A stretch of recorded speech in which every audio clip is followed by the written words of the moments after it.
Just gonna give everybody like a minute or two to get in, because fairly soon we will do a Kahoot. I want to like run through one thing with you before we Kahoot it up.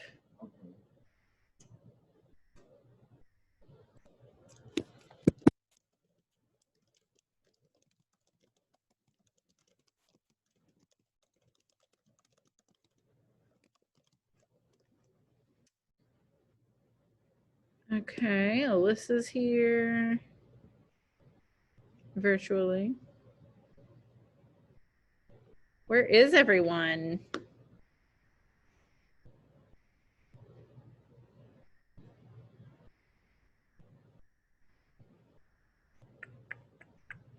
All right, about to have to mark some people absent, and their parents will get called.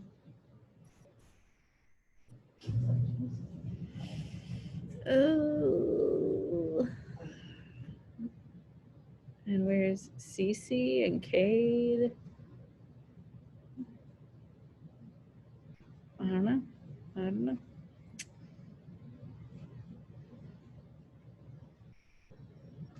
Okay, well, while we're waiting for them to get in, it's 11 o'clock. Thank you. I'm sure that they will probably come soon. I want to show you guys one little thing that I added to the announcements in Canvas. I'm going to share my screen with you for a second so that you can see it.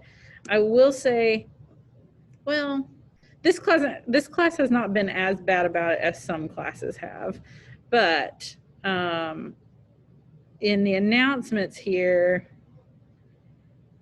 I made a little post to remind everybody about late work and my policy. Bless you.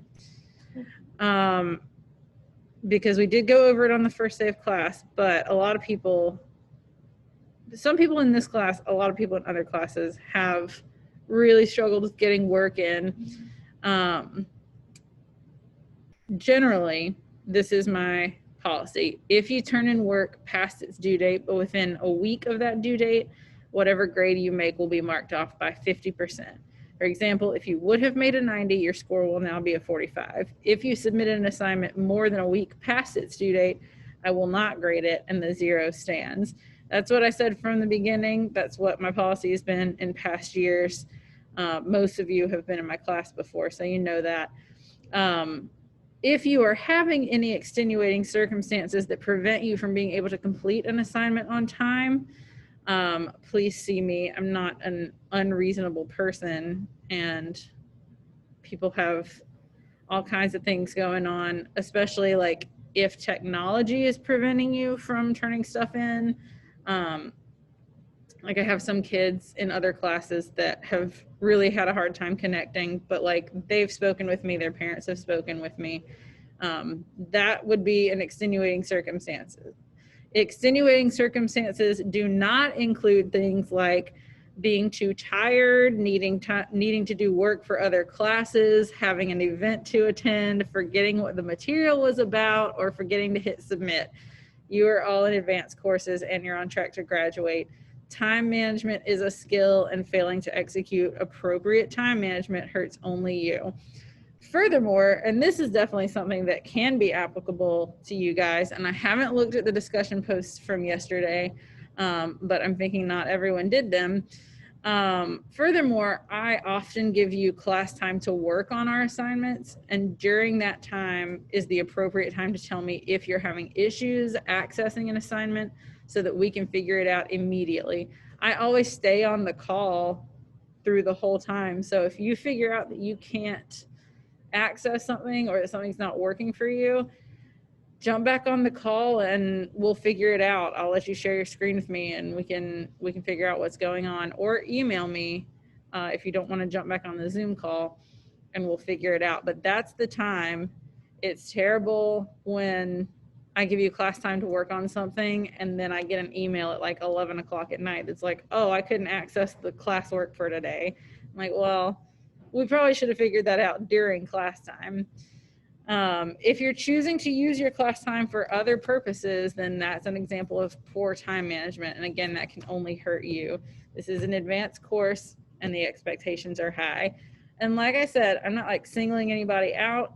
You guys have done better than some of my classes with it, with like turning stuff in and using your class time. But this is a good reminder for everybody.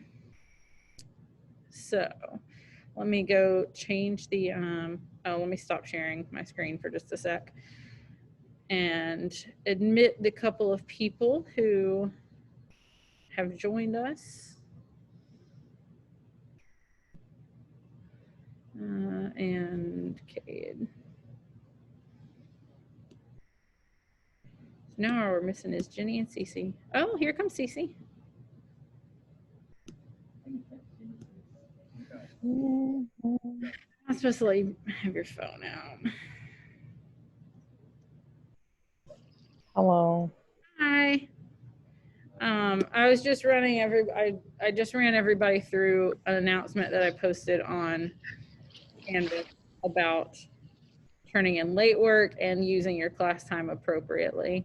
And I said, like, this class isn't as bad about it as some, but it's helpful for anybody.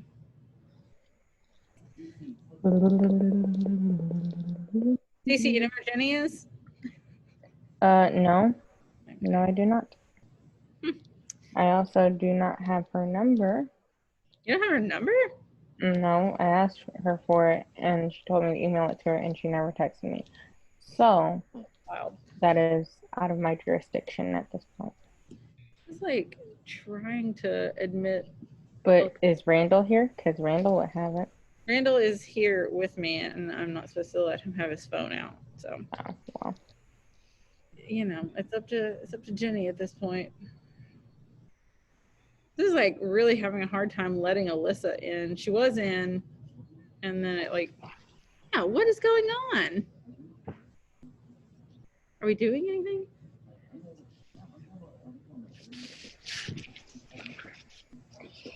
Oh, if you so we have a vocabulary quiz tomorrow.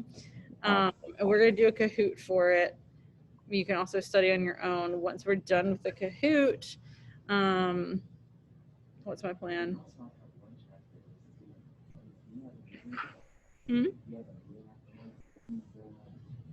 I have to meet with somebody on Zoom during lunch. Yeah. What are we doing? What class is this? Oh yeah. Once we get done with the vocab review with the Kahoot, we're going to start scene 2, which will be fun. Okay. Let me open my Kahoot and go to the right Kahoot.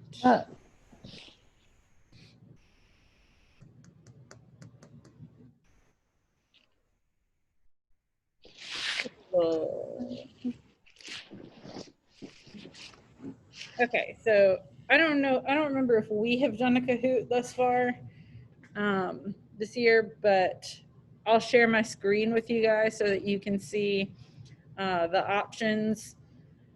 You should be able to like pull up another window and do your answers that way. Everyone who's virtual, if you want to do it on your phone, that's obviously fine. I can't stop you. But let's get in here. I'm also going to turn my volume way down because it gets insane on this screen. It gets really loud.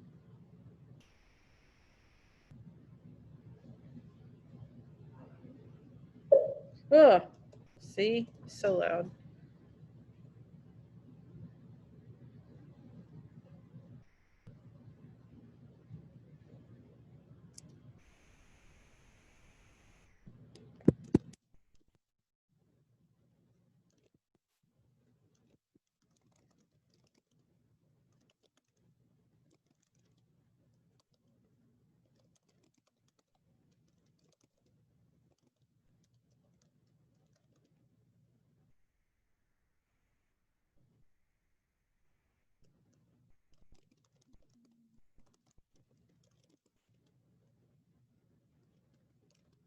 Why is this not having music?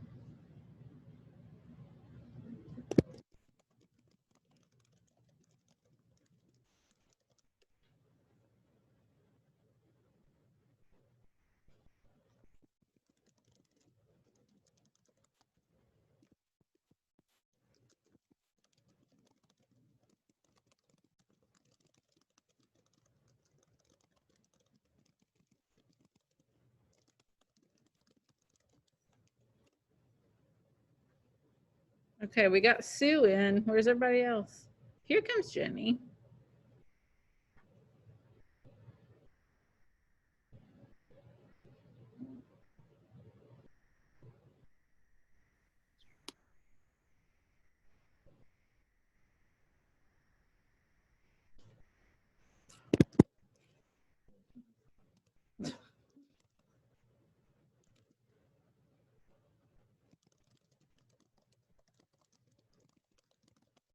There we go, getting some people in.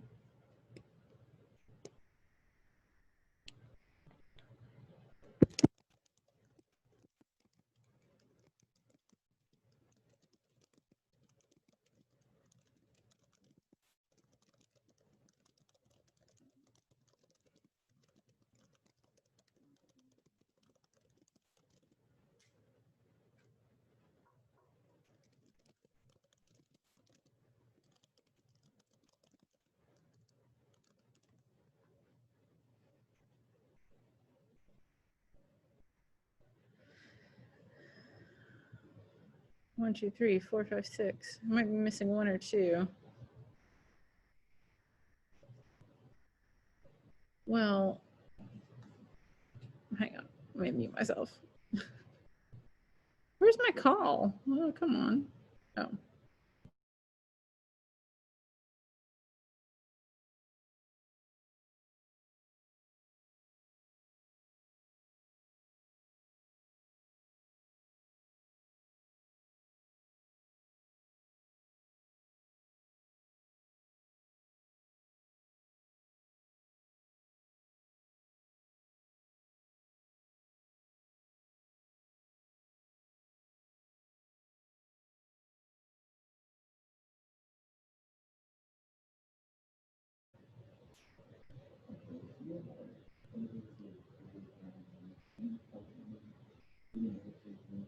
Hmm?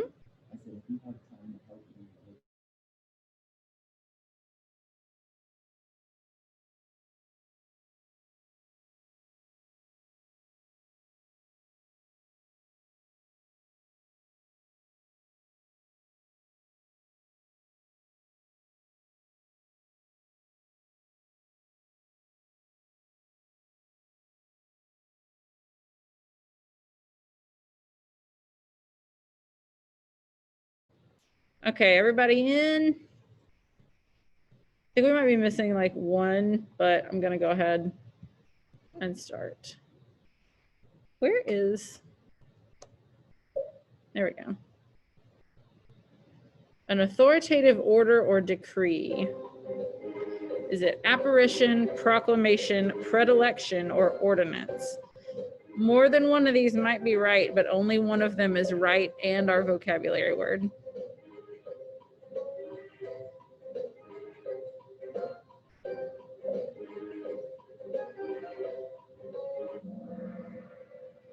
Ooh, only one person. Ordinance. It was you? It was cheeseburger. To subject someone to hostility and ill treatment, especially because of their race or religious or political beliefs. Would that be grapple, conjure, persecute, or abide? A little easier because only one of these is right.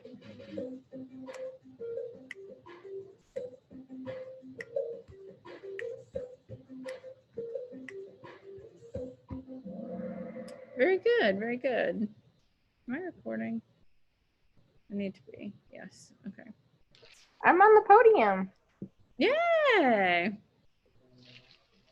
Yeah, I know this is our classwork. A supernatural appearance of a person or thing, especially a ghost. Is it apparition, conjuring, marauder, or specter?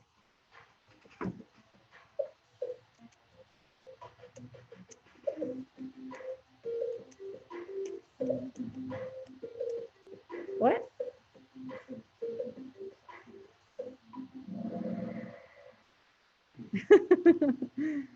Apparition.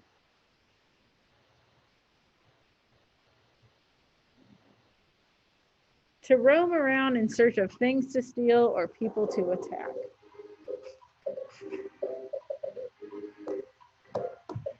conjure, grapple, morose, or maraud. Oh, you got it.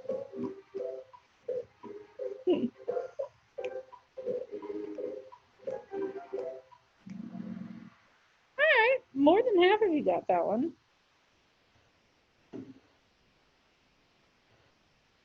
All right, our ranks are moving around. A preference or special liking for something, a bias in favor of something. And this is a noun. Ooh, you know, I don't actually remember writing the last question to this, and now maybe I did it without thinking, but.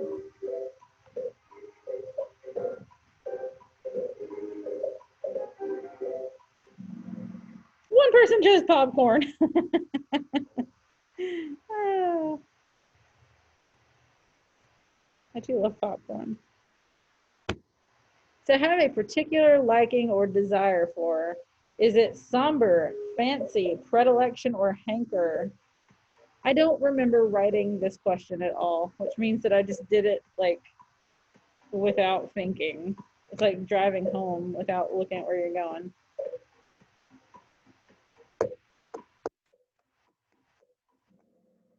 Very good, very good.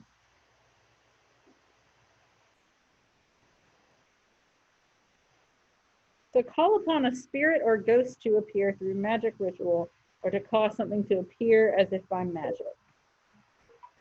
Babadook, abide, conjure, or grapple.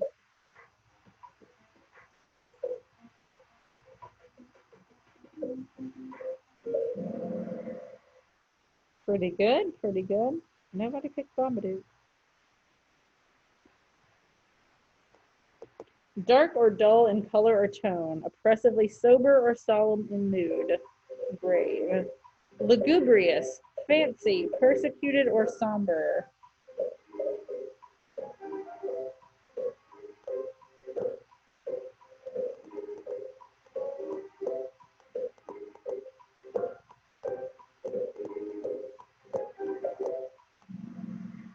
Pretty good. And whoever picked lugubrious, that it does mean that, but it's just not our word. Very loud, isn't it? Yeah, it's actually a lot quieter than it used to be. To struggle or wrestle to begin to understand or deal with something in a direct way. Is it abide, grapple, scuffle, or maraud?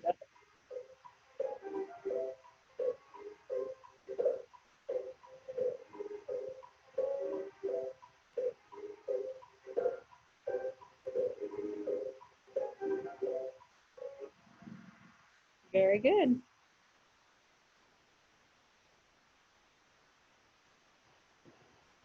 Last one. To bear patiently or tolerate. Abide, grapple, conjure, or fancy. Incredible.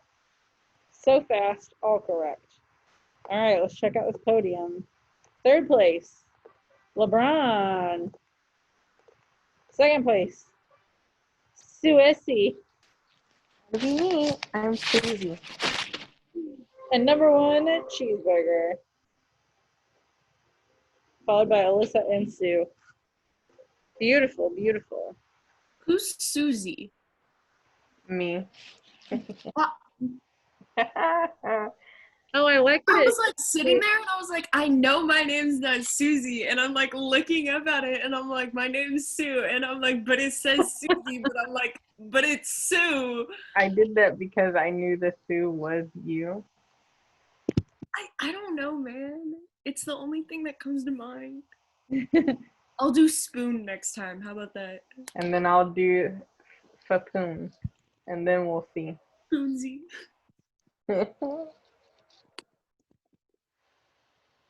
James said he can't hear anything and he still just won. So the two toughest ones, I like that it shows you that, were Ordinance and Apparition. So I will post this Kahoot so that you guys can play it on your own if you prefer to, if you want to continue to study. In fact, before I forget, let me do that. I'll do that with my other class too.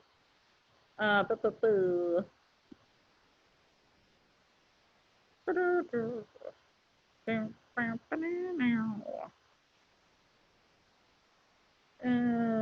would like to add an external URL. This Crucible vocab. There we go. So you should be able to study using that. Okay. Here comes Cheeseburger. Funny. Cheeseburger has joined us. Okay. All right, so we are going to move on to scene 2 today. Whatever we don't get to today, tomorrow's class will consist of taking the vocabulary quiz and then reading independently, because some people might take the whole time on the quiz, some people will not, and you can move on and read it by yourself.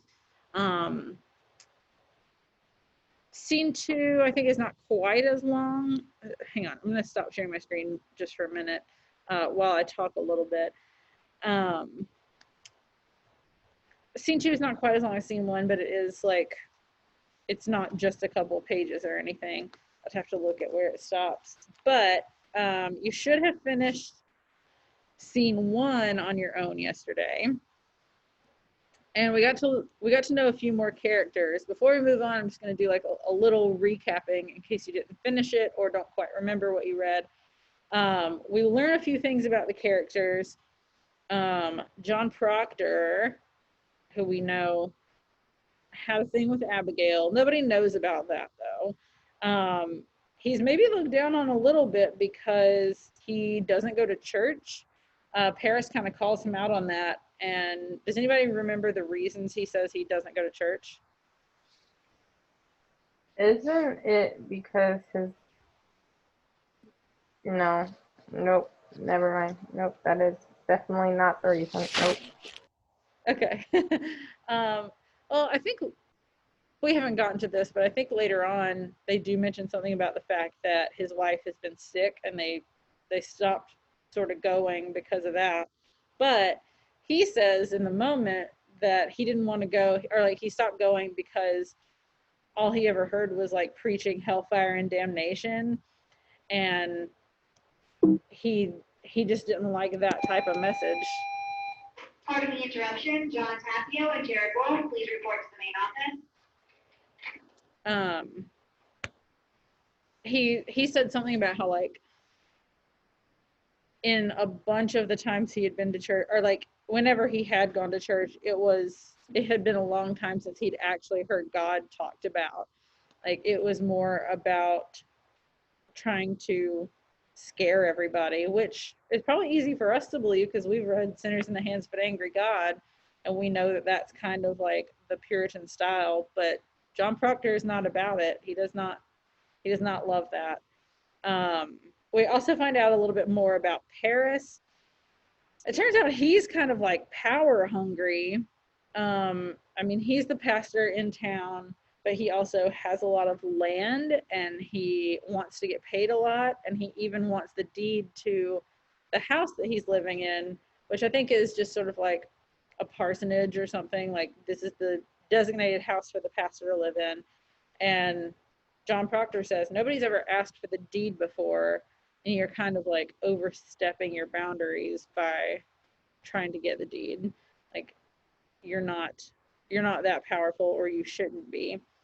And then we meet Giles Corey, who will become important later, but he's like this old deaf man, and they keep saying that he like brings everyone to court. He's like constantly trying to sue everybody, including John Proctor.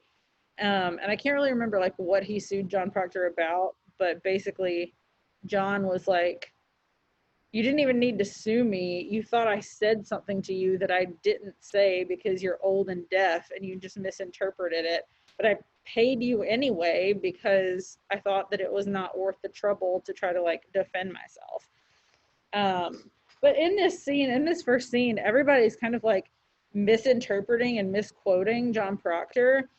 And I feel like that's really frustrating, but also possibly some foreshadowing for later. Just the way that everybody kind of sees him as like,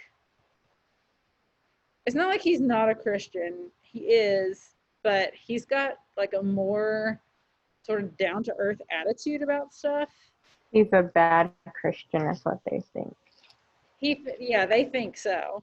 And he kind of just tells things like they are and doesn't necessarily like pay the respects to like pastors and everybody that they feel like they deserve. So he's not super popular that way. And then we learn a little bit more about the witchcraft at the end of scene 1.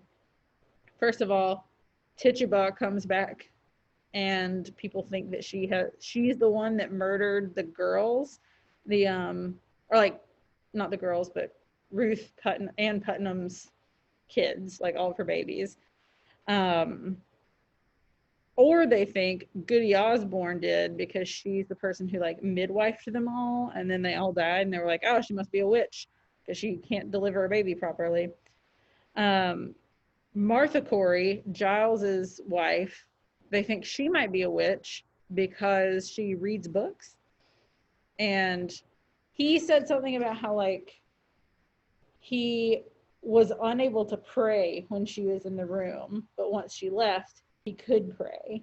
And he took that as a sign of like, she's a witch. She's preventing me from. Maybe he's embarrassed. Maybe he's embarrassed. Like, who's to say why he couldn't pray? But he just like blames it on his wife and is like, oh yeah, I'm worried about her. And even says like, what need does she have to read books? Well, you know, lots of reasons to read books. She's a woman. She's not supposed to be reading. Exactly. And I mean, I think we talked about this like in the notes. If it wasn't the Bible, why bother? What else would you need to read?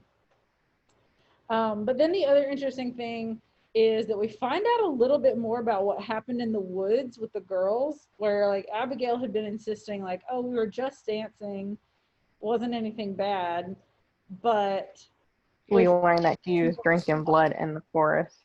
yeah, they were drinking blood in the forest. And like there was something about a frog jumping in the fire or whatever. And it sounds like maybe that was part of a spell, but Abigail was like, no, we didn't put that frog in there. He just jumped in. And I can't remember if it actually said this at the end about like what she was doing or like what kind of spell she was trying to do. But they're really getting on Tituba about this because she is from Barbados. They have more pagan cultures there.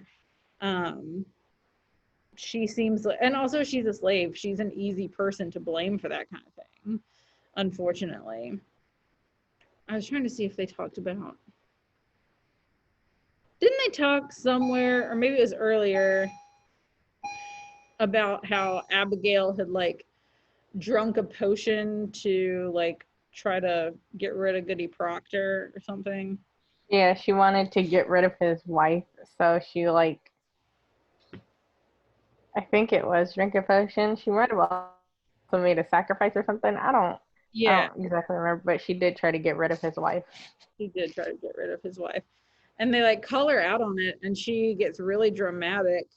Hale is there by the end of that scene and is like trying to convict Tituba of all that. And then Abigail just all of a sudden is like, I want to open myself. I want the light of God. I want the sweet love of Jesus. And like turn her back on the devil or whatever. But like, it's really convenient timing, you know, because like they're blaming Tituba and like talking about all the bad things they did in the woods. Middle school lunch. And then it just seems like all of a sudden Abigail's like, oh, I gotta save myself. So let me kind of commit myself to God or whatever. And then she starts blaming other people and says she saw Sarah Good with the devil. She saw Goody Osborne with the devil. She saw Bridget Bishop with the devil. And then Betty like raises up from her bed where she's been motionless and is like, oh, I saw George Jacobs with the devil. I saw Goody Howe with the devil. And then by the end, they're blaming like everyone in town. Alice Barrow, Goody Pike, Goody Hawkins, Mr. Barton, Goody Cobb, we don't know these people. Did this happen all in the first scene? It happened all in the first scene. I don't remember that. That was like the very end of scene 1. Right. I kind of like what she did. She said, like, okay, forget all these people. I'm just snitching on everybody or lying on everybody. Yeah. And it seems like more than relate to that, like when you an were wrong. effort to save herself or like to make herself seem more righteous. Because if she saw all these people with the devil, then she must be, if she'll rat them out, then she must be like on the right side of God. Although it's kind of like, well, what were you doing with like in the woods? Why were you there? Ask that question. Oh, why were you there? No one gets the answer.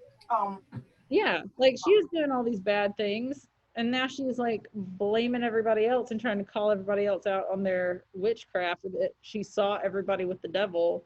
And it's just like, how many people did you see with the devil? Did you see the devil? Were you with the devil? Oh, and I'm gonna ask, why the blood? Isn't that gonna cause something? Well, like a disease? Yeah, like some disease or something.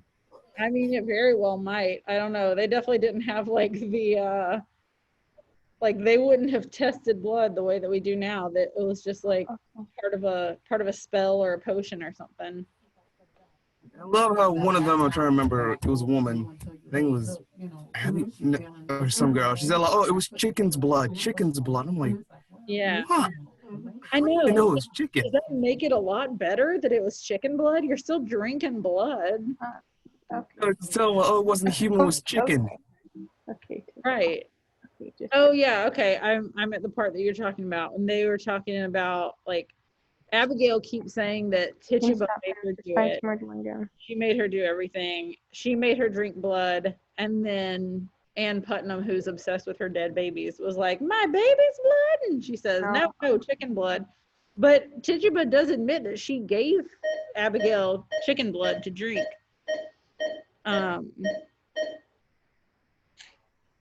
And I don't know why this line cracks me up every time, but just the way it's phrased. And Tituba says, no, sir, I don't truck with the devil. Like, truck with the devil? I don't truck with the devil. And then like Abigail's accusing Tituba of doing all this stuff, like sending her spirit on her in church, making her laugh at prayer, coming to her every night to go drink blood, making her dream naughty things. No. Stuff that, people can't do. Right directly on the computer. Okay, so we've got 15 minutes left, so I'd like to start reading scene 2, which I will I'll share my screen. If you do not have to look at my shared screen, you can look at your own, but it just might be easier. So scene 2 starts on page 26 of the PDF, and it says that we're at Proctor's house 8 days later. Is any of this other stuff important? It's kind of just like setting up the scene. From above, Elizabeth is heard singing softly to the children. So John and Elizabeth have children together. He's like washing up, and then Elizabeth comes in. So we haven't had an Elizabeth yet. Cece, you were reading John Proctor, right? No, Alyssa was. Alyssa was. Okay. But I would totally be down to read Elizabeth if no one else wants to. Also, I was gonna ask, can I do Proctor? Was it Alyssa or Alexis doing it? I remember. I mean Alexis, not Alyssa.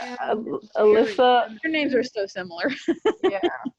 I was. I remember Alexis doing her deep man voice. Yeah. Okay. Do you want to keep doing it, Alexis? Yeah, sure. Okay. I would LeBron, like- you can read another part in a little bit, or next time we read. LeBron is a male gender to read the part. But it's 2020 and women need to start. True. Activism. We're not doing this. Yeah, exactly. So Alexis, that's why you can be John Proctor. 'Cause you'd be great with your man voice. Whatever. You can plant the flag of wokeness somewhere else. All right. This is not the 50s, LeBron. Come on. We That's win. freaking cool. Okay. Okay, let's get going. Let's get reading. Okay. Who's Elizabeth? Me. I'm Elizabeth. Let's What's she get gonna do? again. Okay, let's do this.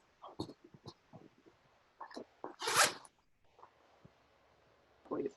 Okay, sorry. I'm like talking to my cat. Like, okay, I'm sorry. Okay. What keeps you so late? It's almost dark. We're planting far out to the forest's edge. Oh, you're done then. The farm has seeded. The boys are asleep. They will be soon. Pray now for a fair summer. I Are you well today? am. It is a rap question. What does that mean? It is It is a rabbit. What does that mean? Like literally, there's a rabbit. Oh, okay, cool. Oh, it is in Jonathan's trap. No, she walked into the house this morning. I found her sitting in the corner like she come to visit.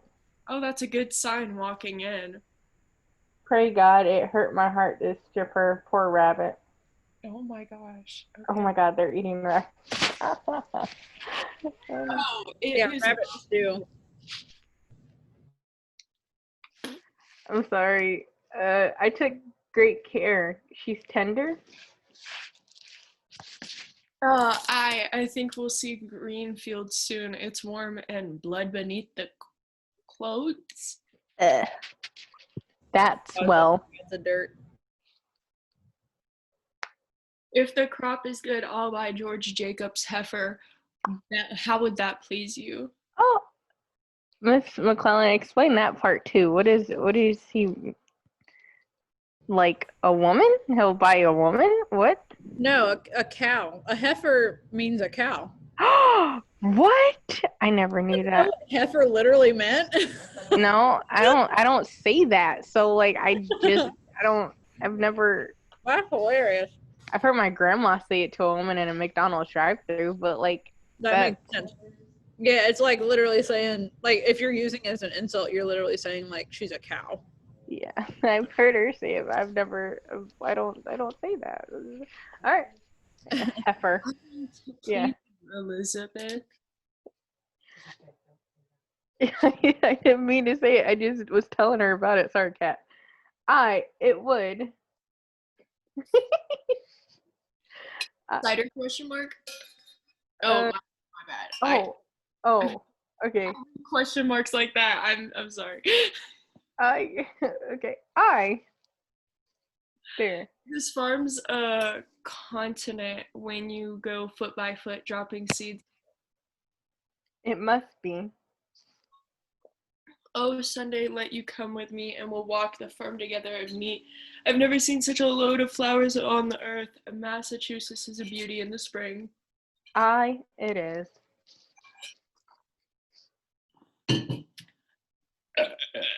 Okay, Alexis. Okay. I think you're sad again. Oh yeah, I think you're sad again. Are you? Yes. You come so late. I thought you'd gone to Salem this afternoon. Why? I have no business in Salem. You did speak of going earlier this week. I thought it better since. Mary Warren's there today. Why'd you let her? You heard me forbid her to go to Salem anymore. I couldn't stop her. It is a fault. It is a fault, Elizabeth. You're the mistress here, not Mary Warren.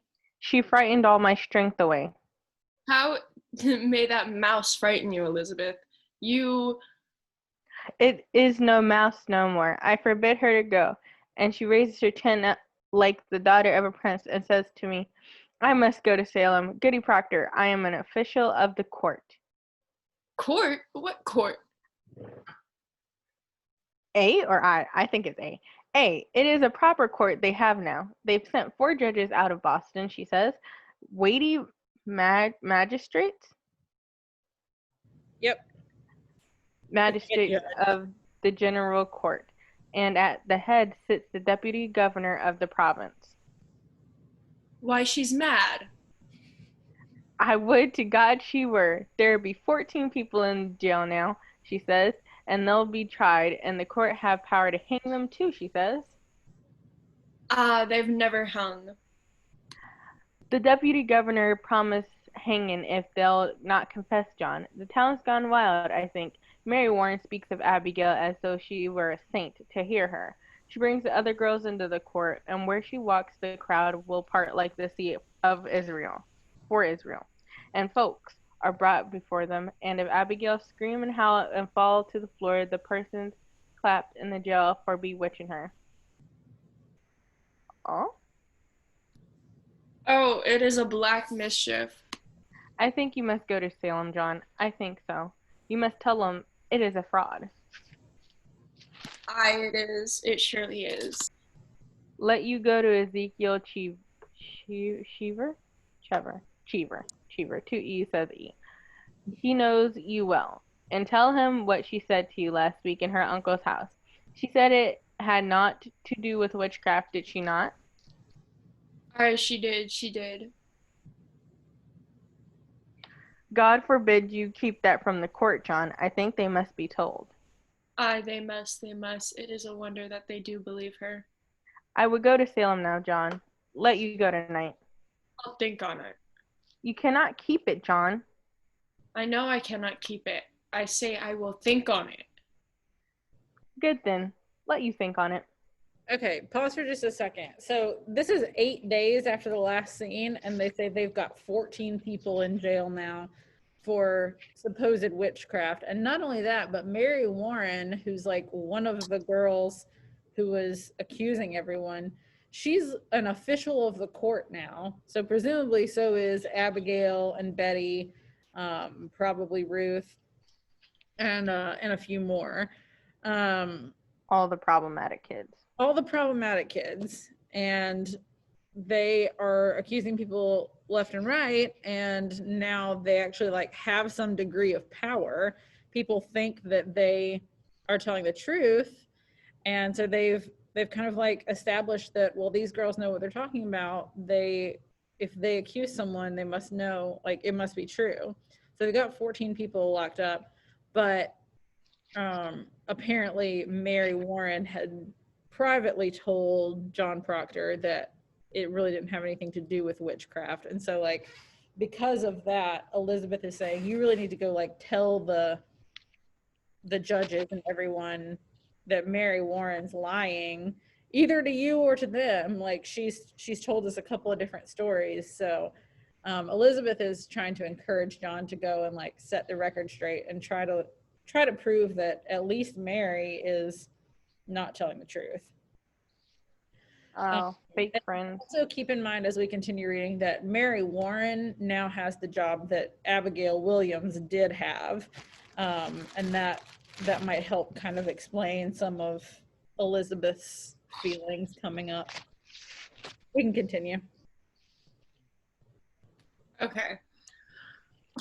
I am only wondering how I may prove what she told me, Elizabeth. If the girl's a saint now, I think it is not easy to prove she's fraud. And the town gone so silly, she told it to me in a room alone. I have no proof for it. Oh, you were alone and with her? For a moment, aye. Why then it is not as you told me? For a moment, I say, the others come in soon after. Do as you wish then. Woman, I will not have your suspicion anymore. I have no. I'll not have it. then let you not earn it. You doubt me yet? John, if it were not Abigail that you must go to her, would you falter now? I think not. Now look I you. think not. I see what I see, John. You will not judge me more, Elizabeth. I have good reason to think that before I charge fraud on Abigail. I will think on it. Let you look to your own improvement before you go to judge your husband anymore. I have forgotten Abigail, and I. spare me. You forgot nothing and forgive nothing. Learn charity, woman. I have gone tiptoe in this house all 7 months since she is gone. I have not moved from there to there without, I think, to please you. And still an everlasting funeral marches round your heart.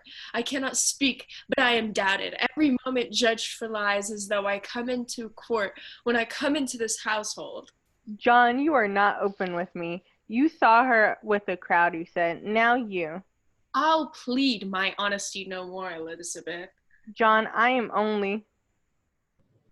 No more! I should have roared you down when you first told me your suspicion, but I wilted, and like a Christian I confess. Some dream I must have mistaken you for God that day, but you're not. You're not. Let you remember it. Let you look sometime for the goodness in me and judge me not. I do not judge you. The magistrate sits in your heart that judges you. I never thought you but a good man, John, only somewhat bewildered. Oh, Elizabeth, your justice would freeze beer. Oh, Nice. I know, that's like such a mic drop line. It is. that's crazy. What are they fighting about exactly though? She's mad because he just said that he was alone in a room with Mary Warren. Mhm. No, with Abigail. No, it was Mary Warren. He just said that he was alone in a room with Mary Warren. Right. He was alone with Mary Warren, but number one, But he's probably talking about brings getting back- Abigail off if of the he court. goes and tells people that Mary Warren was lying, it kind of makes it look like everyone was lying, and Abigail's kind of the ringleader of this whole thing. So Yeah. she's like, I think, "Oh, you just don't want to hurt Abigail." That's like, yeah, that's why you're- she has proof that you cheated on her, and you're mad because you got called out for what you did. That's what this sounds like to me. yeah. And so he's like sitting her and coming for her neck for no reason. Yeah. Literally, she's just like genuinely being hurt from her husband cheating on her. Yes. And he's just like, but you have no reason because I apologize.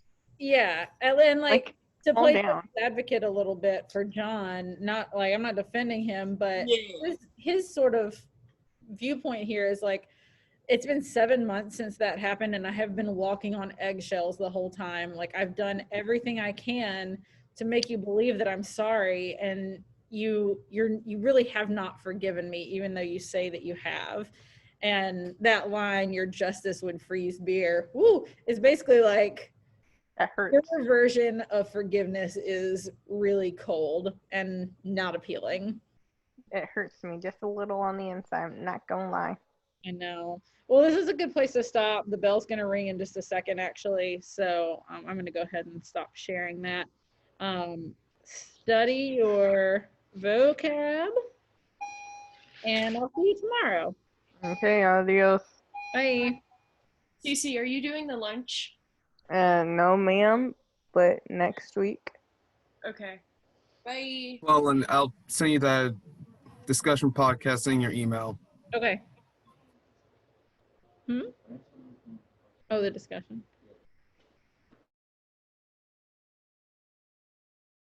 Wrong discussion. The Wednesdays one. Yep. Gotcha.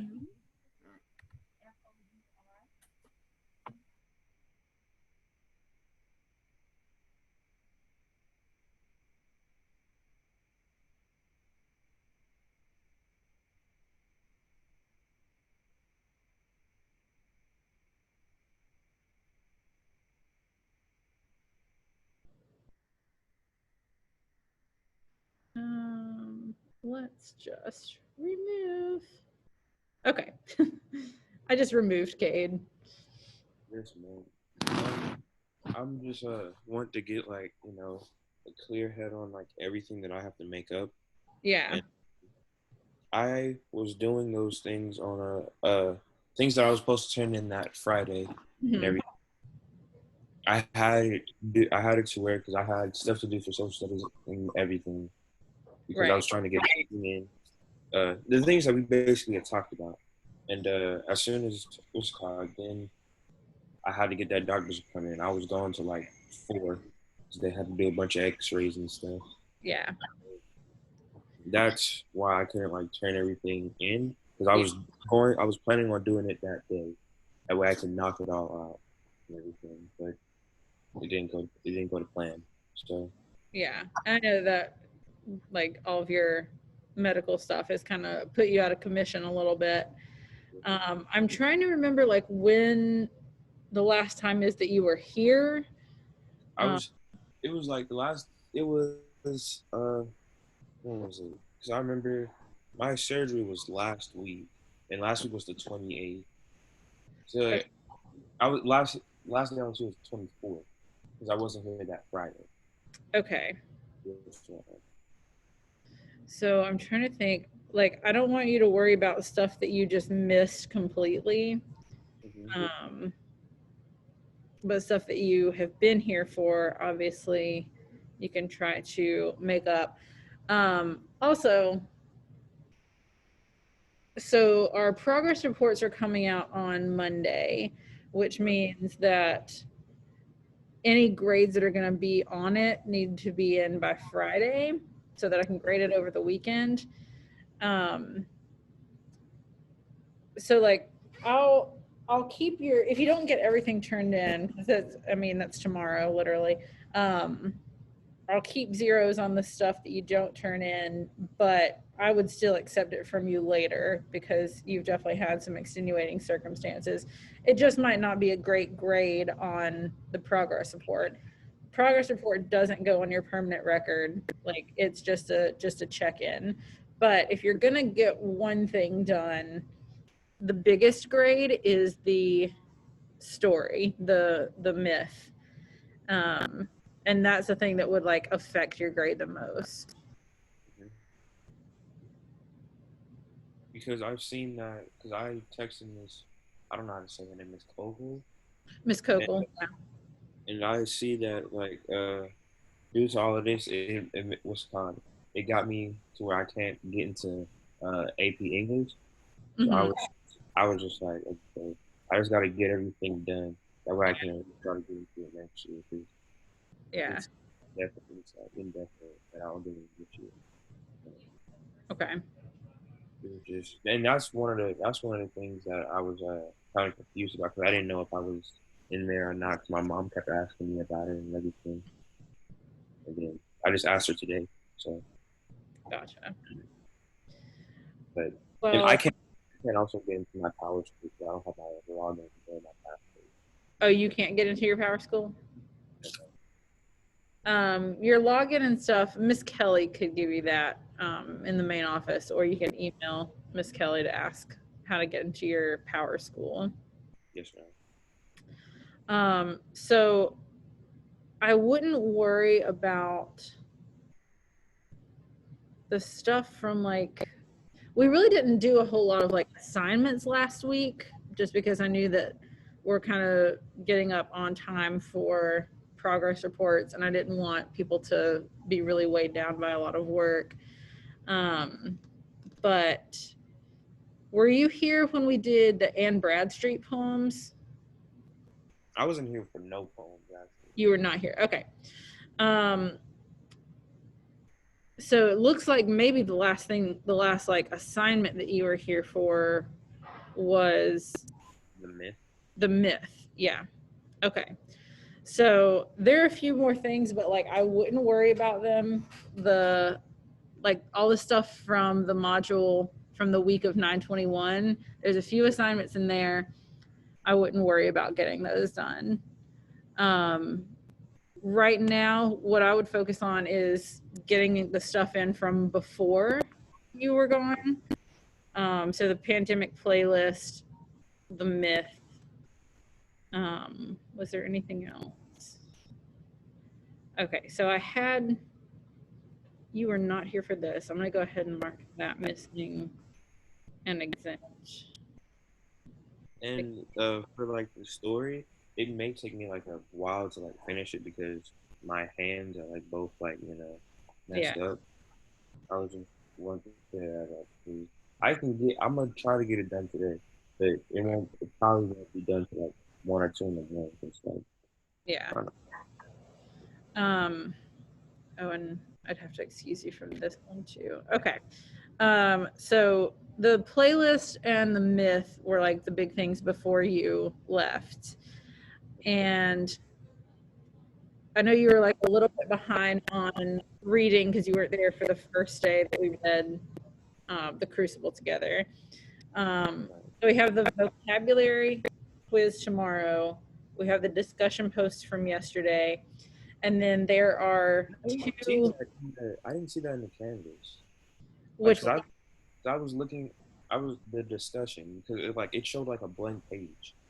Because it said because I looked at it because I was looking at all my classes yesterday. I was doing work from all like the classes and everything. When I went to English, it just said like the discussion thing. It had the title and everything, but then it just had like a blank string. I wonder if you were looking at so the thing that says Wednesday discussion posts, that was just like it's a pages document that shows like what is expected in the posts, but the actual discussion post it's titled The Crucible Scene 1. Oh, okay. That's Yeah. my fault. That's fine.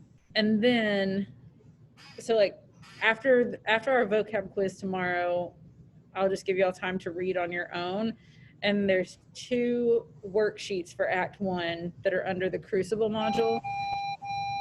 Act 1. Come on. Act 1 predictions and Act 1 conflicts, but those aren't due until Monday. Right. So for you, what I would try to get done first, the playlist, the myth, the discussion questions, and then like catch up on any reading that you've gotten behind on. Okay. Okay. And then we have our vocab quiz tomorrow. So if you need to study for that, but that'll be a quick and probably pretty easy grade. Right. Yes, ma'am. Okay. Well, I know what I got to do now, so. Okay. Yes, ma'am. Thank you. All right. Sounds good. You're welcome. I'll see you tomorrow. See you tomorrow.